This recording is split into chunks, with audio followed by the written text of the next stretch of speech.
പുസ്തകത്തിൽ ലൂക്കോസാണ്. ലൂക്കോസ് ഒരു യമനനാണ്. സ്തോത്രം. അതിനോട് വൈദ്യൻ കൂടെയാണ് ലൂക്കോസ്.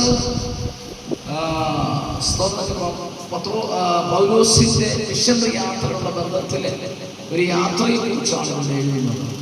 അവിടെ നമുക്കറിയാം പൗലോസിനോട് കൂടെ 276 പേര്, പൗലോസ് ഉൾപ്പെടെ 276 പേര് അലക്സാണ്ട്രിയ കപ്പലിൽ മിലിറ്റയെ ലക്ഷ്യം വെച്ച് യാത്ര ചെയ്യുകയാണ്. ദൈവത്തിന്റെ ആലോചന അനുസരിച്ച് കടന്നു പോവുകയാണ്. ദൈവത്തിന്റെ ആലോചന അനുസരിച്ച് കടന്നു പോകുമ്പോൾ നമ്മൾ ചിന്തിക്കും അവിടെ പ്രതികൂലമില്ലെന്ന്. ദൈവത്തിന്റെ ആലോചന അനുസരിച്ചാണ് നമ്മുടെ പ്രതികൂലമുണ്ടോ? അബ്രഹാം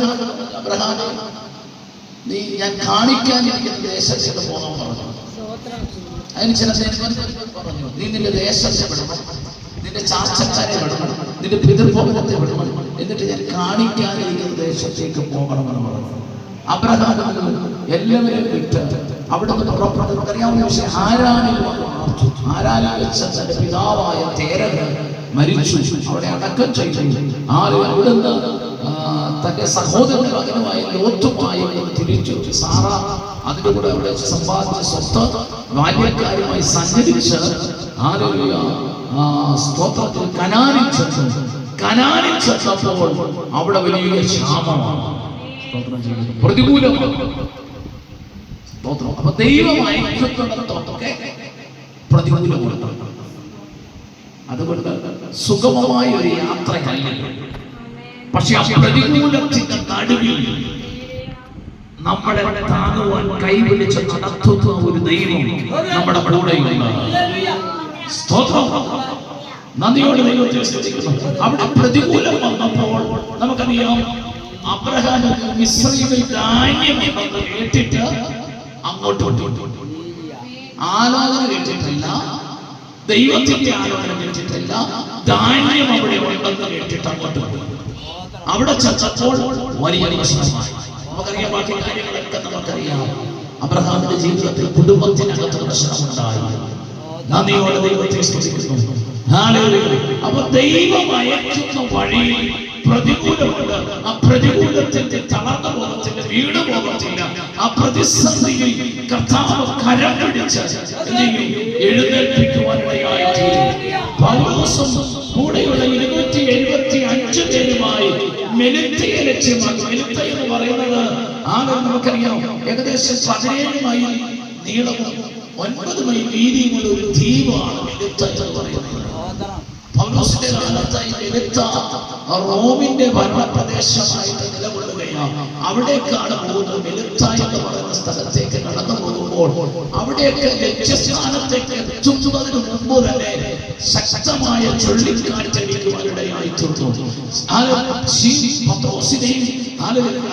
പൗലോസിനെയും കൂടെയുള്ളവരെയും പടകിനകത്ത് അവിടെ തന്നെ തകർത്ത് കളയുവാൻ, കടലിന്റെ ആഴങ്ങളിലേക്ക് തകർത്ത് കളയുവാൻ പ്രാണനെതിരെ അവകാശം പറഞ്ഞ്, അധികാരം പറഞ്ഞ് ശത്രു പോരാടിയപ്പോൾ പൗലോസ് പ്രകാരം പറഞ്ഞു, നിങ്ങൾ ആരും ഭയപ്പെടേണ്ട, നിങ്ങളിൽ ആർക്കും ഒരു പ്രാണനും ഹാനി വരത്തില്ല. നമ്മൾ സഞ്ചരിക്കുന്ന പടക് തകരും, പക്ഷെ പ്രാണന് ഹാനി വരത്തില്ല. ആഗ്രഹിച്ചത് സഞ്ചരിക്കുന്ന പടകിനെ തകർക്കാനാ. നദിയോട് ദൈവത്തെ സ്തുതിക്കുന്നു. ഈ പടക് ചെന്ന് തീയിൽ ചെന്നിടിച്ച് തകരുവാനിടയായി തീർന്നു. ഈ സഞ്ചരിക്കുന്ന പടക് തകർന്നാൽ ദൈവം പറഞ്ഞു, നിന്റെ പ്രാണന് ഹാനി വരത്തില്ലെന്ന് പറഞ്ഞാൽ അതിന് പ്രാണന് ഹാനി വരത്തില്ലെന്ന് തന്നെയാണ്. നദിയോട് ദൈവത്തെ സ്തുതിക്കുന്നു. നീ സഞ്ചരിക്കുന്ന വാഹനത്തിന് കേട് വന്നാൽ നിന്റെ പ്രാണന് ഹാനി വരത്തില്ല. നദിയോട് ദൈവത്തെ സ്തുതിക്കുന്നു. ഇന്ന് പകലിൽ ദൈവം അയക്കുന്നിടത്ത് പ്രതികൂലമുണ്ട്, പ്രതിസന്ധിയുണ്ട്. പച്ചക്കൽ ഞാനും തകർന്നു പോകുവാൻ അവരുടെ കാരണവശാലും സമ്മതിക്കത്തില്ല. നദിയോട് ദൈവത്തെ സ്തുതിക്കുന്നു. പടക് തകർന്നു, എല്ലാവരും വെള്ളത്തിൽ വീണു. നമുക്കറിയാവുന്ന വിഷയമാണ്. വീണ് കഴിഞ്ഞപ്പോഴത്തേക്ക് അവിടുത്തെ ബർബരന്മാർ വെള്ളത്തിൽ നീന്തി അക്കരയ്ക്കാണ്. 4 സൈഡിലും വെള്ളമാണ്. അക്കരയ്ക്ക് കിടന്നപ്പോ ഈ തണുപ്പ് ശീതവും നിമിത്തം ചെയ്തു. ഇവർക്ക് തണുപ്പ് കാലഘട്ടം തണുത്തിട്ട് ചെയ്തു. അവിടുത്തെ ബർബരന്മാരെന്ന് പറഞ്ഞാൽ ഗ്രീക്കും ലാറ്റിനും സംസാരിക്കാത്തവരാണ്. ഒരു ഗോത്രഭാഷ സംസാരിക്കും. ആ ദ്വീപിലുള്ളവരുടെ മാത്രം ഭാഷ. ആരും മറ്റുള്ളവർക്ക് മനസ്സിലാകത്തില്ല. നദിയോട് തിരുവനന്തപുരത്തെ ഭാഷ വേറെ രീതിയിലാണ്, തൃശ്ശൂരെ ഭാഷ വേറെ രീതിയിലാണ്. എല്ലാം മലയാളമാണെങ്കിലും വ്യത്യാസമുണ്ട്. എന്ന് പറഞ്ഞ പോലെ ആദിവാസികളുടെ കാട്ടിൽ താമസിക്കുന്നവരുടെ അവരുടെ ഭാഷ വേറെ രീതിയാണ്. നമുക്ക് പെട്ടെന്ന് മനസ്സിലാകത്തില്ല. എന്നതുപോലെ മിലിറ്ററിയിലെ ഭാഷ ഗ്രീക്കും ലാറ്റിനുമല്ല, മറ്റേതോ ഗോത്ര ഭാഷയാണ്. അവർക്ക് അസാധാരണമായ ദയ കാണിച്ചിട്ട് ആരെങ്കിലും അസാധാരണമായ ദയ നിന്നോടോ ഇവരോടോ കാണിച്ചാൽ അതിന്റെ പിറകിൽ ഒരു ചതിയുണ്ടെന്ന് ഓർത്തോളൂ. നദിയോട് ദൈവത്തെ സ്തുതിക്കുന്നു. പൗലോസിനെ ആ കൂടെയുള്ളവരെ അസാധാരണമായ ദയ കാണിച്ച് വിറകുകളൊക്കെ തീ കൂട്ടി അവർ തീ കാഞ്ഞുകൊണ്ടിരിക്കുകയാ. തീ കാഞ്ഞുകൊണ്ടിരിക്കുമ്പോൾ നോക്കണമേ, അപ്പൊ പൗലോസിനോട് കർത്താവ് പറഞ്ഞു, എന്താ പറഞ്ഞത്? പ്രാണനെ ഹാനി വരുത്തി. ഇവർ പേടിച്ചിട്ട് 14 ദിവസം കഴിയാം. ഒന്നും കഴിക്കാതിരുന്നു. ഉപവാസമല്ല, പേടിച്ചിട്ട് കഴിക്കാതിരുന്നതാണ്. എന്നിട്ട് ഇത് ഭക്ഷണം കഴിക്കാൻ പറഞ്ഞു. പൗലോസ് പറഞ്ഞ് കഴിക്കാൻ പറഞ്ഞ് കഴിച്ച് ആഹാര സാധനം എല്ലാം എടുത്ത് കപ്പലിൽ നിന്ന് വെളിയിലെടുത്തു. കാരണം വെള്ളത്തിലുള്ള കാരണം ഭാരനിമിത്തമാണോ എന്തിന്റെ കാരണത്താണെന്ന് അറിയുന്നില്ല. കാറ്റിന് ശമനമുണ്ടാകുന്നില്ല. പടകിനെ നേരെ അടിച്ചോണ്ടിരിക്കുക. എന്തിനാ? നിന്റെ പടകിനെ നിന്റെ പടകിനകത്തുള്ള വസ്തുക്കളെ തകർച്ച കളയുവാനല്ല, നിന്റെ പ്രാണനെതിരെയോ നിന്റെ പ്രാണനെ തകർച്ച കളയുവാൻ പദ്ധതിയിലേക്ക് കടന്നു വരുമ്പോൾ ഇന്ന് പകലെ കരമോടെ വെളിപ്പെടുത്താൻ വലിയ കൃപയ്ക്കായി ഞങ്ങളങ്ങനെ സ്തുതിക്കുകയും മഹത്വപ്പെടുത്തുകയും ചെയ്യുകയാണ്. നോക്കണമേ, സ്തോത്രം ചെയ്യുന്നു. പൗലോസ് കാരണം എന്തായിരിക്കും? പൗലോസ് അവിടെ പൗലോസ് എത്തിക്കഴിഞ്ഞ വിഷയമാണ്. അവിടെ ഇരിക്കുന്ന ശക്തികൾക്ക് ഇരിക്കാൻ പറ്റത്തില്ല. അതുകൊണ്ട് വെള്ളത്തിൽ വെച്ച് തന്നെ തകർക്കാനാണ് നോക്കുന്നത്.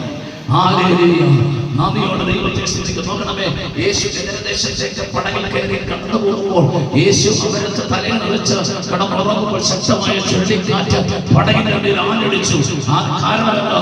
ആ ജനദേശത്ത് നടക്കുന്ന ഭൂതഗ്രസ്തങ്ങൾ വ്യാപരിക്കുന്ന അന്ധകാര ശക്തി യേശു ഇക്കരയിൽ ജനദേശത്തോട് കാലി വെച്ചാൽ അത് തകർന്നു പോകുമെന്ന് മനസ്സിലായിട്ട് യേശുവിനെ ജനദേശത്തേക്ക് കൊണ്ടുവരാതിരിക്കുവാൻ വെള്ളത്തിൽ വെച്ച് തന്നെ തകർത്ത് കളയാൻ പദ്ധതി ഒരുക്കുന്നത് പോലെ പൗലോസിനെ എത്തിക്കരുതെന്ന് പറഞ്ഞ് വെള്ളത്തിൽ വെച്ച് തന്നെ തകർത്ത് കളയാൻ പദ്ധതി ഒരുക്കിയെങ്കിൽ നോക്കണമേ, പടം തകർത്ത് കളഞ്ഞു. പക്ഷേ അവർക്ക് പ്രാണന് ഹാനി വന്നില്ല. നദിയോട് ദൈവത്തെ സ്തുതിക്കുന്നു. അങ്ങനെയെങ്കിൽ നിന്നോട് പോരാടുന്ന നിന്റെ കുടുംബത്തോട് പോരാടുന്ന നിന്റെ തലമുറയോട് പോരാടുന്ന ചില അന്ധകാര ശക്തികളുണ്ട് കേട്ടോ. ഇന്ന് മകൻ വിശ്വസിക്ക് ആരാധിക്കുമ്പോൾ തന്നെ പാപത്തിനെതിരെ ലക്ഷ്യം വെച്ച് കടന്നു വരുന്ന നിന്റെ പ്രാണനെതിരെ ലക്ഷ്യം വെച്ച് കടന്നു വരുന്ന നിന്റെ കടഭാരത്തെ ആക്കി തീർക്കുന്ന നിന്നെ പ്രശ്നത്തിന്റെ നടുവിൽ ആക്കിക്കളയുന്ന ശക്തമായ തിരമാല നിരക്കെതിരെ ആരടിക്കുമ്പോൾ ഇന്ന് പകലിൽ ദൈവത്തിന്റെ ആത്മാവ് വ്യക്തമായി വിളിച്ചു പറയുന്നു. ഇന്ന് പകലിൽ ചേർന്ന് തകർന്ന് മാറുന്ന ഓർത്ത് ഞങ്ങൾ തമ്മിൽ സ്തുതിക്കുകയോ.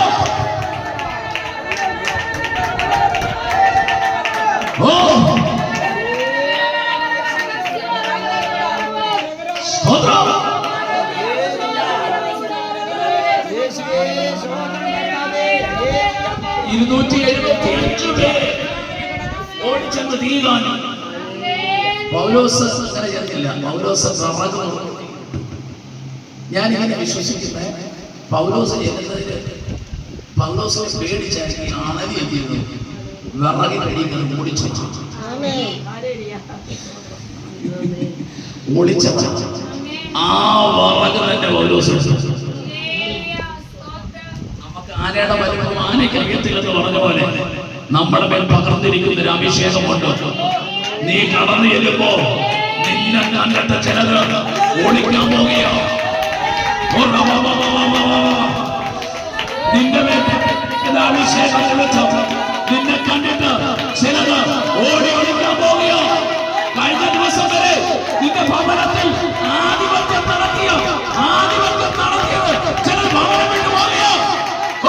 പാരമ്പര്യം പറഞ്ഞു അവകാശം പറഞ്ഞു കടന്നു വരുന്നു ചിലത് നിന്റെ മകൻ ആരെ ഭവനം വിടുകയോ.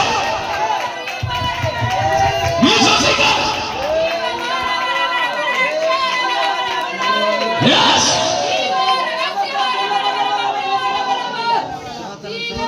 നിന്റെ ഉപജീവന മാർഗത്തിനെതിരെ ചിലരെ കാമം നിർത്തിയിരിക്കുന്നത് ഒരാൾ പോലും കടന്നു വരണമെന്ന് പറഞ്ഞു.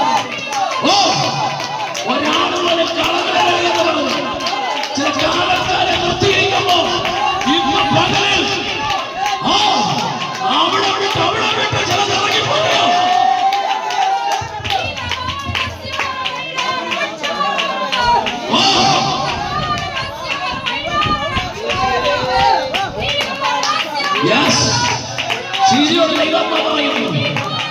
ഒരു കാരണവശാലും ആൾ വരെന്ന് പറഞ്ഞു ചിലതിനെ കാരണത്തെക്കൊണ്ട് ചിലരുടെ മനസ്സിനെ മാറ്റിവിടുന്നു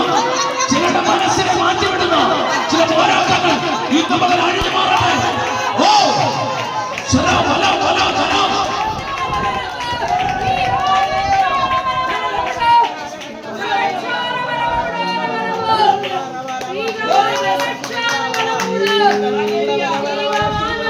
പൗലോസിനോട് ദൈവം പറഞ്ഞു പ്രാണന് ഹാനി വരത്തില്ലെന്ന്. അവിടെ അത്ര എഴുതി വെച്ചിട്ടുണ്ട്. പൗലോസിന് ദൈവം ദർശനം കൊടുത്തു. പൗലോസിനെ നിന്നെ തകർക്കാൻ വേണ്ടി ഒരാളി ആ ദേശത്തിലെ ശക്തിയുണ്ടല്ലോ ഒളിഞ്ഞിരിപ്പുണ്ട്. പൗലോസ് ആ വവനെ എടുക്കുന്നു. ആ വവനെടുത്ത്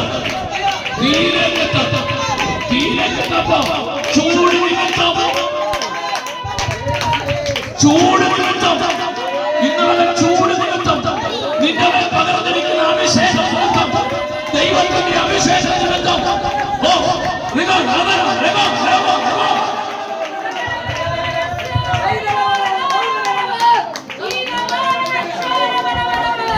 വിഷയം ശ്രദ്ധിക്കണം.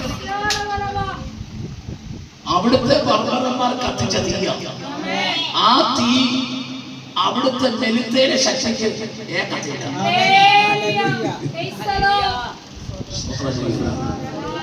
ഞാൻ വിശ്വസിക്കുന്ന ആ തീ കൊണ്ടല്ല ഇങ്ങനെ ഇളകിയത്. പൗലോസിന്റെ മേലുള്ള അഭിഷേകം നിമിത്തം അവനിരിക്കാൻ കഴിഞ്ഞില്ല.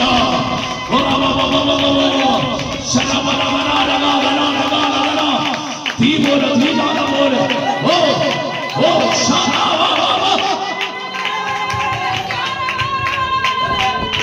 ഇന്ന് പകൽ ചില ആണലികളുണ്ടല്ലോ നാളുകളായി നിന്റെ കൈക്ക് പിടിച്ചിരിക്കുന്ന നാളുകളായി നിന്റെ കാലിന് പിടിച്ചിരിക്കുന്ന ചില ആണലികൾ ഇന്ന് പകൽ തീയുടെ ചൂട് കൊടുത്തും പരിശുദ്ധാത്മാവിന്റെ ചൂട് കൊടുത്തും ചിലത് ആണലിയോ ആഴഞ്ഞു മാറാൻ പോകുകയോ.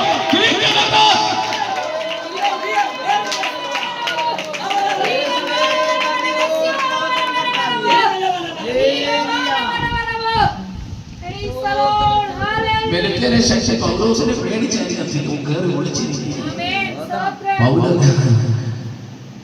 നിന്നെ കൊല്ലാൻ വേണ്ടിയിട്ട് നിന്നെ തകർക്കാൻ വേണ്ടിയിട്ടാണ്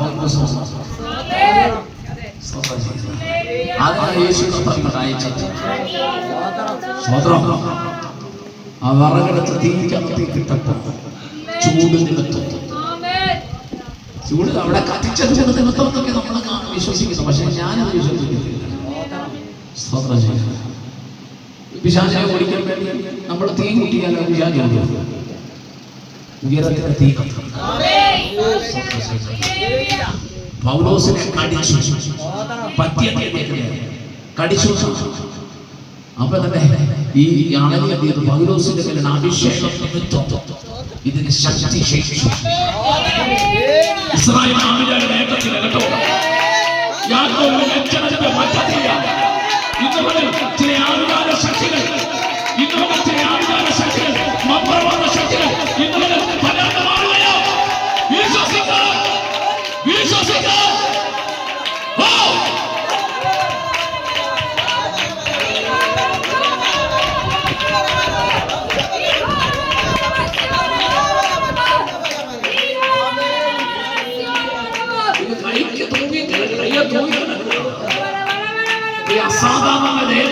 പറയുക, ഇവനൊരു കൊലപാതകൻ.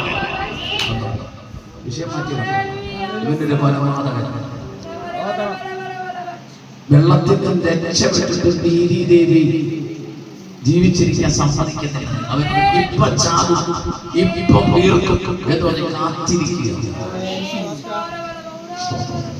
നമ്മൾ ആശുപത്രിയിലേക്ക് പോകുമ്പോൾ എന്തെങ്കിലും വിഷയം ആശുപത്രിയിൽ പോകുമ്പോൾ ആംബുലൻസ് വരുന്നുണ്ടോ?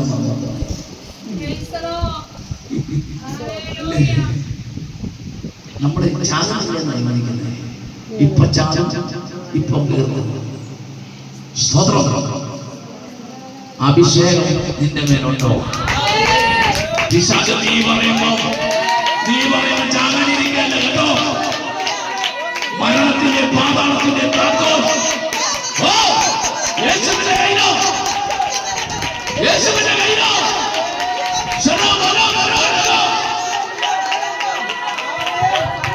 ഇത് മകൻ ഇവിടെ ഇരിക്കുന്നവരെ ആരറിയോ? ഭവനത്തിൽ നിന്നും വിശ്രമത്തിന്റെ ചില പോരാട്ടങ്ങൾ അടിയല്ലോ.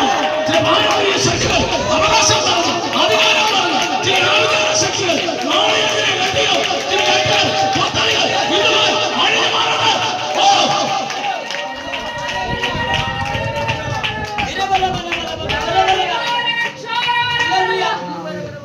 നിന്റെ മണ്ണിനെതിരെ കെട്ടിയോ, നിന്റെ ഭവനത്തിനെതിരെ കെട്ടിച്ച ശക്തികൾ ഇന്ന് മകൻ അഴിഞ്ഞു പോകുകയാണ്. കണ്ടാരാന്നൊക്കെ ഇന്ന് മകൻ സ്വർഗമെന്ന് ചെയ്യുകയോ.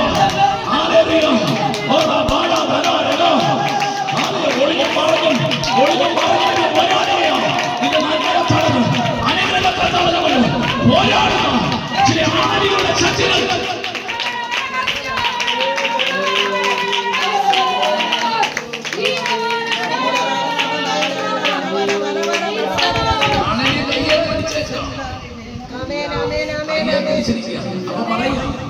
ഈ നീതിദേവി ജീവിച്ചിരിക്കാൻ സംസാരിക്കുന്നുണ്ട്. അണലിയല്ല ദേവിയാണ്. അണലി ദേവിയും കൂടെ രണ്ടെണ്ണമാണ്. പാമ്പുണ്ട്, ദേവിയുണ്ട്. സ്ത്രീയുടെ രൂപമുണ്ട്, പാമ്പിന്റെ രൂപമുണ്ട്. ദൈവത്തെ സ്തുതിക്കുന്നു. പക്ഷെ അവർക്കറിയത്തുള്ളത് അണലി